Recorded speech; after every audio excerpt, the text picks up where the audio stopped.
Hi, I'm John, and this is a product spotlight. Today we have some transfer cabooses from Bachmann to take a look at, so let's head over to the workbench.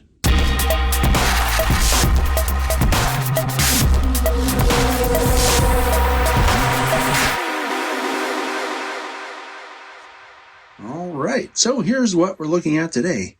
These are bay window transfer cabooses. They come from Bachmann, and they list for $79. Now, this is the MSRP from Bachmann, so as always, if you search around, you'll find them for less. Now, they do have 4 different road names on the Bachmann website. Your best bet would be to go to that website and see if they have what you're looking for, and then shop around. You can see that the paint and markings on this model are both outstanding. The paint covers very well, and the markings are very crisp.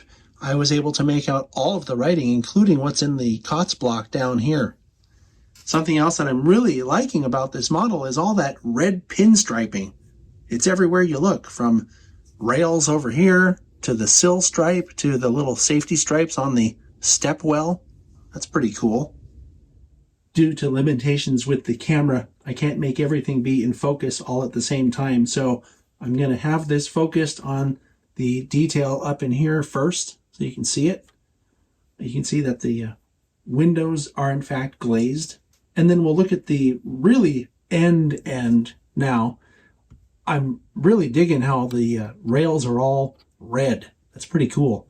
And then you can see that this model has like little toolboxes back here. These are only present on this side. They aren't on the other side as well, which you'll see in a minute. While we're looking at the end detail, I want to point out that the deck also has a very distinct pattern to it. Also, while we're looking at this end, I'd like to point out that it comes with air hose detail as well. Pretty cool. Here's the other side of the model, and if you're paying attention, you'll notice that the detail visible from this side is different from what it was on the other side.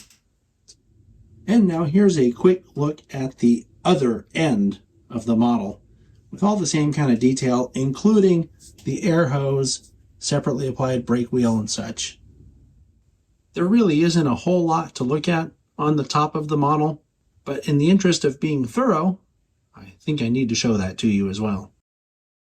The bottom of the model has enough detail to make it interesting, especially to look at as it's rolling down the track. This is what I was pointing out before.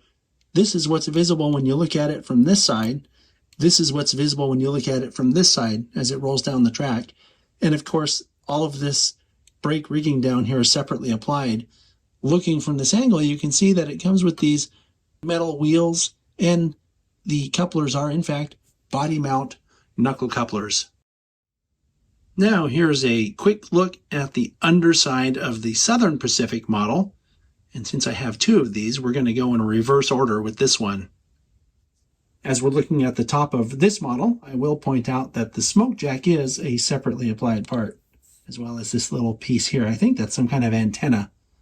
Can't tell. It might be a light, but in any case, those are separately applied parts. You can see this model has the same kind of detail on the ends as the UP one, including the hose detail.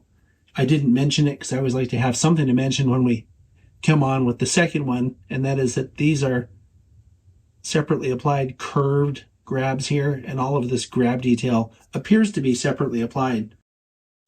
And now here's a broadside of one of the sides. Once again, you can see on this model as well that the paint covers very well, and the print of the SP is very crisp. And you can see on this model, just like with the UP one, that these little toolboxes, at least that's what I call them, are present here, but not on this end. Well, this is a couple of really cool models. They actually have 4 different road names listed on their website, so they may have what you're looking for. I'm particularly fond of the metal wheels and the body-mounted couplers. I think this is a great thing to have because that's the type of thing that most serious modelers will have to upgrade on a model if it doesn't come that way.